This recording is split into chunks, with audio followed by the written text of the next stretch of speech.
Nestled along the placid banks of the Perfume River, amid rolling green hills and whispering pines, lies Hue, a city imbued with the echoes of emperors, poets, and centuries of spiritual fervor.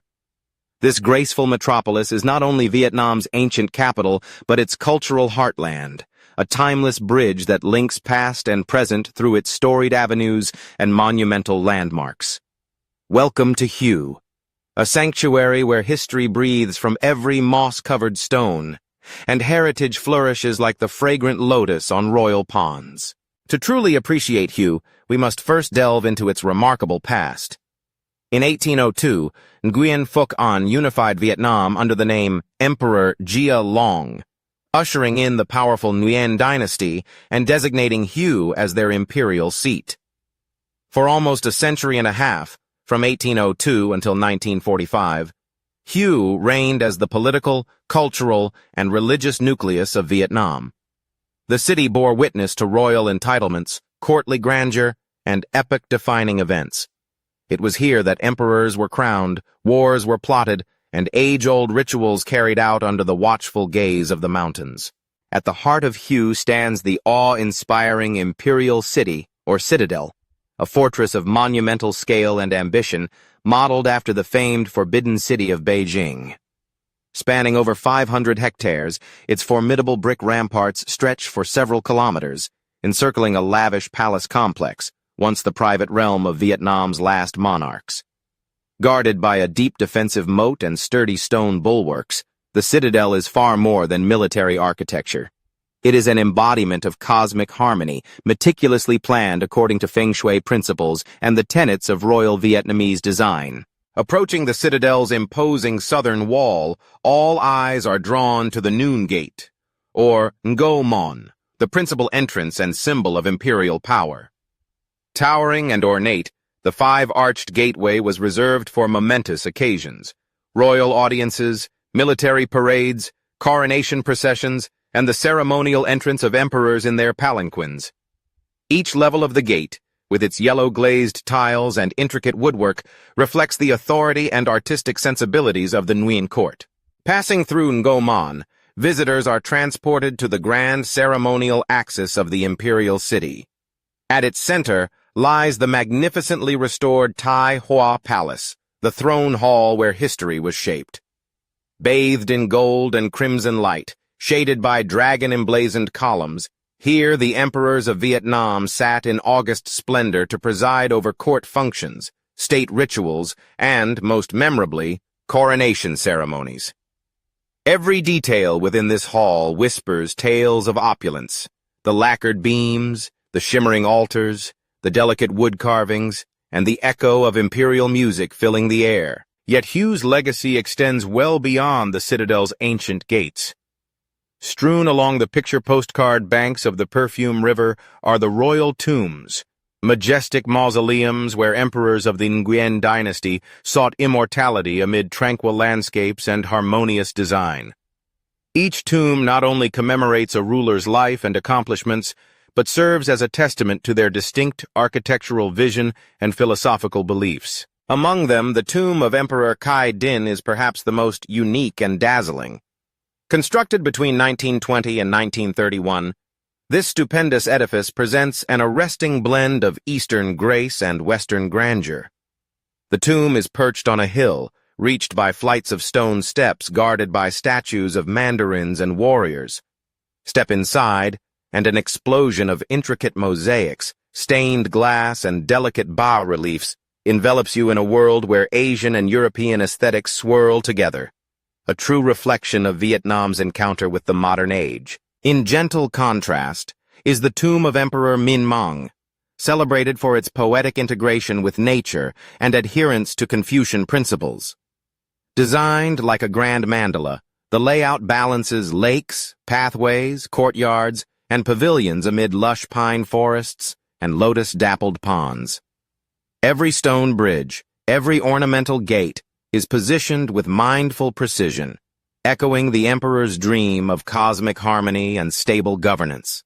Here, emperors and scholars alike once strolled and meditated, seeking to align courtly affairs with the rhythms of the universe. Perhaps the most romantic and evocative of all is the tomb of Emperor Tu Duc, a living poem in stone and water. Encompassing over 12 hectares, this sprawling retreat was designed as both a royal residence in life and a mausoleum in death. Wander its undulating walkways, tranquil lakes, lotus ponds, dreaming pavilions, and you sense the solitary, contemplative spirit of Tu Duc, a poet-king who sought solace in nature's embrace and in the delicate verses he composed. Here the lines between memory and myth, between the natural and the man-made, dissolve into timeless beauty. Through all these wonders winds the Perfume River, known in Vietnamese as Song Hoang. Gentler than her name suggests, the river meanders gracefully through Hue, crested by the reflection of ornamental bridges, verdant islets, and ancient pagodas. Once, royal barges drifted here, carrying emperors and courtiers in gilded splendor. During spring, the breeze carries the fragrance of wildflowers and incense from scattered temples, giving the river her poetic name.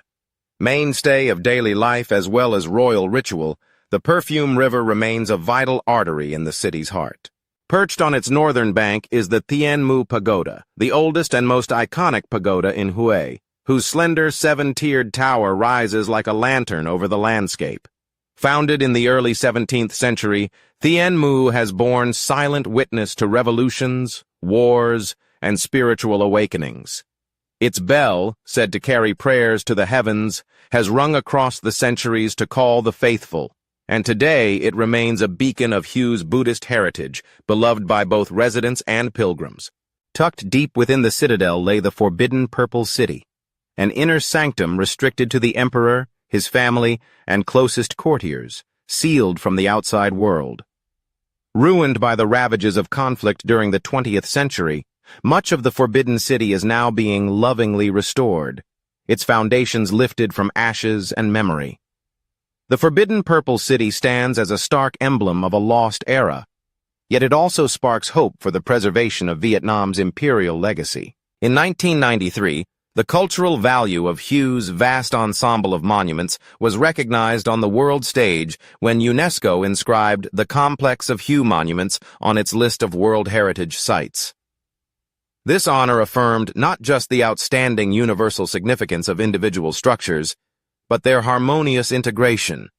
The citadel, royal tombs, pagodas, temples, and the arteries of water uniting them into a living, breathing landscape of history. One cannot discuss Hue's grandeur without standing before the flag tower, a triple-tiered sentinel rising above the citadel's southern wall. Here, the imperial standard once fluttered defiantly in the wind, symbolizing the sovereignty and unbending spirit of the Vietnamese people. Even today, the flag tower's silhouette dominates the city, a rallying point for pride and collective memory. The unmistakable character of Hue's royal architecture lies in a philosophy that honors both tradition and nature. Structures are thoughtfully oriented in accordance with feng shui, waterways curving to energize the land, palaces aligned with celestial axes, and courtyards opening to lotus ponds. Eaves are supported by elaborately carved wooden brackets depicting mythical creatures, dragons, phoenixes, and kilin, guardians and bearers of prosperity. Rich reds and gleaming yellows, colors of royalty and renewal, animate roofs and altars. No detail is spared in honoring cosmic order and artistic mastery. Yet, the beauty of Hue is also a story of loss and resilience. Through wars and upheaval, many of its monuments, including temples, libraries, and palatial halls, were damaged or reduced to rubble. But hope springs eternal in Hue, and the past is never truly forgotten. In recent years, the Vietnamese government, in partnership with UNESCO, has invested immense effort into the painstaking restoration and preservation of the citadel and related monuments. Artisans, architects, and historians labor together, guided by photographs, ancient blueprints, and communal memory, to ensure the old heart of Vietnam will beat anew for generations to come. Today, as you wander the broad causeways and tranquil gardens of Hue, you walk in the footsteps of emperors. Children's laughter mingles with the chanting of monks and the gentle rhythm of oars on water. Markets brim with local handicrafts. Dragon boats ply the Perfume River at sunset, their lanterns flickering in the dusk, and the scent of frangipani and incense hangs gently on the breeze.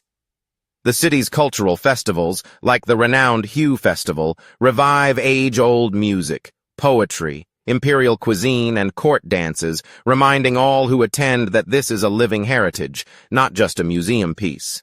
Through its historic monuments, Hue preserves a message that resounds across time, a respect for dignity, harmony, and the civilizing power of art. It invites all who visit to slow down, listen, and reflect on the legacies handed down by dynasties past. In the silent courtyards, the shaded pagodas, and the sacred kingly tombs, the spirit of Vietnam endures, stoic, graceful, ever in tune with the land. In Hue, history is not merely observed but deeply felt, a luminous thread woven into daily life and an inexhaustible source of pride and renewal.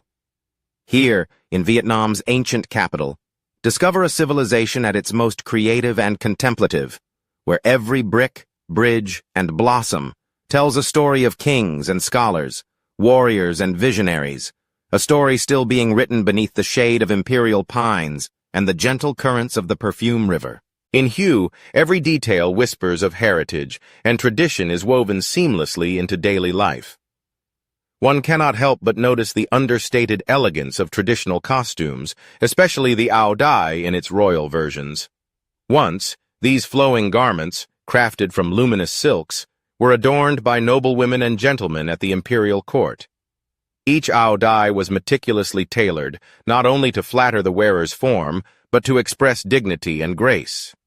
Silk embroidery added subtle bursts of artistry, dragons and phoenixes, lotus flowers and bamboo, all symbols drawn from Vietnamese culture and history. Accompanying these exquisite garments were elaborate headwear, men's turban-like khăn dong, and for women, delicate hats or intricate hairpieces, each carefully chosen for the occasion. For special audiences or rituals, every fold and thread carried centuries of stories. Perhaps nothing brings the past so vividly to life as Hue's royal court music, known as Na Nhạc. Recognized by UNESCO as an intangible cultural heritage, this music once resonated through the halls of palaces reserved for imperial ceremonies and respectful worship of ancestors. It is a music at once regal and haunting, performed with an ensemble of traditional instruments, bamboo flutes, zithers, bronze drums, and stringed lutes, each lending a unique timbre to the harmonic layers. Dancers move with the music, their gestures as measured and meaningful as the notes themselves. Today, you might hear Na Nhạc performed in restored palace theaters or in open-air settings during festivals, where it calls forth echoes of rulers past and the enduring spirit of Hue. The Hue Festival serves as a contemporary bridge between tradition and innovation. Held every 2 years, this international event draws artists, musicians, performers, and visitors from all around the world. Historic citadels and rivers become backdrops for vibrant parades, mesmerizing light shows, and dramatic recreations of royal ceremonies. Modern dance and contemporary art exhibitions interlace with folk games, lantern-lit processions, and open-air markets. The festival honors Hue's UNESCO heritage while offering a living, breathing showcase of Vietnam's evolving identity. Hue wears its nickname, the Land of Poets, with gentle pride. Once a home and haven to many of the country's most beloved writers, artists, and scholars, the city has long been a muse for poetry and song. The landscape itself seems to inspire verse, the soft roll of mist over royal tombs, the languid waters of the Perfume River, and the delicate reflections of ancient pagoda spires at sunrise. Locals speak in a dialect smooth and melodious, often likened to singing, and everyday conversation, too, is laced with metaphor and warmth. This artistic legacy is not merely nostalgia. It pulses in spoken word gatherings, musical evenings, and the quiet, thoughtful demeanor of the people. Faith and spiritual practice have shaped the city as much as palaces and poetry. The renowned pagodas of Hue, Thien Mu and Tu Dam chief among them, are more than architectural icons. They are living sanctuaries, repositories of generations' hopes and devotion. The iconic Thien Mu Pagoda stands 7 stories tall, cloaked in legend and central to many Vietnamese tales. Each morning, monks glide silently along ancient cloisters, their saffron robes brushing flagstone paths. Beyond the well-traveled sites lie hidden temples, some perched atop misty hills, others tucked amid gardens, each inviting quiet reflection. The perfumed smoke of incense rises above stone altars, and the rhythmic ringing of temple bells carries on the breeze, anchoring Hugh's spiritual life. One of Hugh's most profound legacies lies in its cuisine, a remarkable marriage of sophistication and simplicity, color and flavor that reflects centuries of royal influence. Hugh's table rejoices in harmony, the interplay of savory, sweet, sour, spicy, and salty. Dishes are as beautiful as they are delicious, presented with visual flair in small, artful portions. The city's chefs inherited the culinary traditions of the imperial court, where meals were both ceremony and performance, demanding freshness and finesse. At the heart of Hugh's culinary identity stands bun bo hue. Unlike any other noodle soup in Vietnam, this signature dish boasts a fiery broth simmered with beef bones, lemongrass, chili oil, and sometimes shrimp paste. Its flavors robust and deeply satisfying. A typical bowl arrives steaming, crowned with slices of tender beef, brisket, pork knuckle, and a tangle of slippery rice vermicelli. Scattered atop are herbs, lime wedges, banana blossom, and crimson threads of chili. Bun bo hue is more than a meal. It's a ritual, a rallying point for locals, and an initiation for travelers. Yet Hugh's love of food reveals itself most joyfully in its array of small rice cakes. Banh bao, delicate rounds of steamed rice topped with minced shrimp, crispy shallots, and scallion oil, are served in tiny saucers, meant to be eaten in cheerful succession. Alongside are banh nam, soft rice flour cakes filled with pork and shrimp wrapped in banana leaves, and banh loc, chewy tapioca dumplings encasing morsels of shrimp and pork belly. It is typical to order a sampler set, a storybook of textures and tastes. The art of vegetarian cooking has reached rare heights in Hue, thanks in part to its Buddhist community. Royal vegetarian cuisine highlights the city's passion for delicacy and balance. Instead of relying on meat or simple vegetables, Hue's vegetarian dishes feature intricacies. Tofu shaped to resemble shrimp or pork, mushrooms seasoned and cooked to capture the earthiness of the forest floor, and lotus roots sliced into elegant rounds. Broths are layered with ginger, citrus, and sweet potato. Presentations are garnished with edible blossoms and lacquered leaves. These meals celebrate both flavor and mindfulness. Any exploration of daily life in Hue is incomplete without a visit to Dong Ba Market. This bustling hive of activity is where vendors display their wares in a colorful cascade, heaps of fresh herbs, pyramids of tropical fruit, bins of dried fish, and trays of hand-woven conical hats. Hungry shoppers snack as they wander, picking up sticky rice or grilled pork skewers, coconut jelly, or a wedge of salted egg cake. A simple stroll through this market offers a true taste of daily life, as well as endless opportunities to bargain for spices, teas, or embroidered souvenirs. It is here that the city's social rhythms can be seen and felt most strongly. One of Hue's more refined pleasures is its traditional tea culture, with lotus tea reigning supreme. The process is itself an art. Jade-colored tea leaves are flavored with the scent of fresh lotus blossoms, a painstaking method that infuses every cup with delicate floral notes. Sipped in the shade of a garden house, the tea becomes a meditation, a quiet accompaniment to an afternoon's conversation or daydream.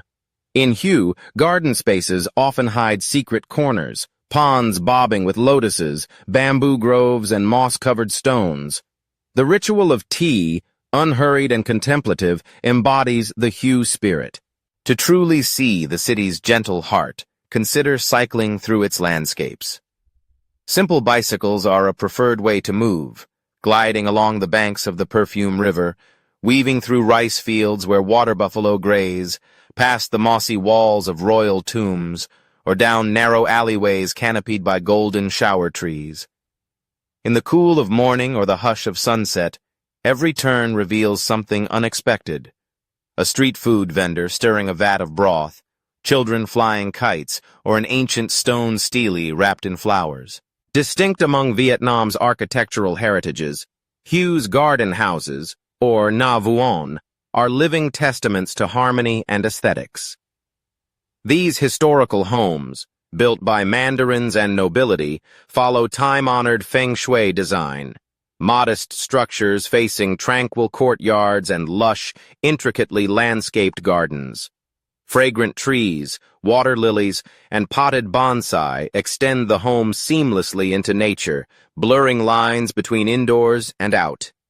Many Na Vuon have survived wars and weather, their tiled roofs and wooden columns testament to the durability of both craft and family legacy.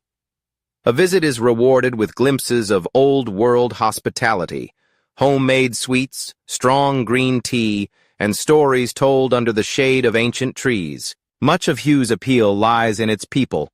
Locals are well known across Vietnam for their gentle, lilting way of speaking, a dialect that is melodic and soft, often described as like poetry sung aloud.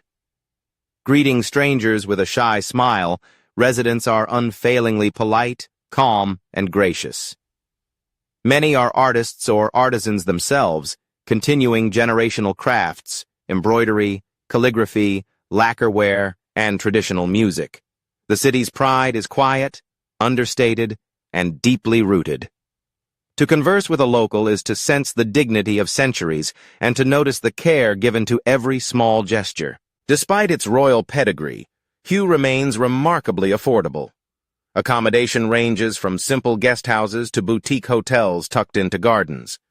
Street food stalls line every boulevard, offering a meal for the price of a cup of coffee. Compared to Vietnam's bustling metropolises, Hue is gentle, grounded, and uncrowded. Time in Hue moves at a dreamier pace. Here, one has space to reflect, to taste, and to linger. As evening sweeps over the city, the banks of the Perfume River become a gathering place. Locals and visitors alike find solace on its promenades, sometimes taking a small boat to drift under the golden hour glow. Gnarled fig trees and ancient balustrades are bathed in soft light, and the silhouettes of dragon boats slip quietly along the water. The air cools, lanterns flicker, and the sounds of daily life recede, replaced by the steady song of crickets and the distant ringing from a temple bell. People come to watch the last blush of sun dissolve behind the hills, and the world slows into contemplation. To spend time in Hue is to feel its rhythm, quiet, sure, and deeply rooted. This is a city that does not shout its virtues, but invites you to look closer, to taste carefully, to listen, and reflect. It is a place of pride and poetry, of shimmering tradition and daily acts of beauty, a city where the past and the present walk side by side. In Hue, history is not a static backdrop, but a living melody, sung in the rise of a pagoda spire, echoed in the laughter of children by the river, and carried in the gentle words of the people. Hue is more than its monuments or its festivals, more than its food or its folklore. It is a feeling, a quiet dignity in how each thing is said and done. It is tradition not as something frozen, but as breath and motion, reflection and celebration. To experience Hue is not to check off a list of sights, but to be enveloped in a unique rhythm, a slow and steady song that lingers long after you have gone. In this city, heritage is not merely preserved, it is lived, shared, and cherished. Hue is, above all, the soul of Vietnam articulated in everyday moments, inviting all who come to take part in its gentle, enduring pride.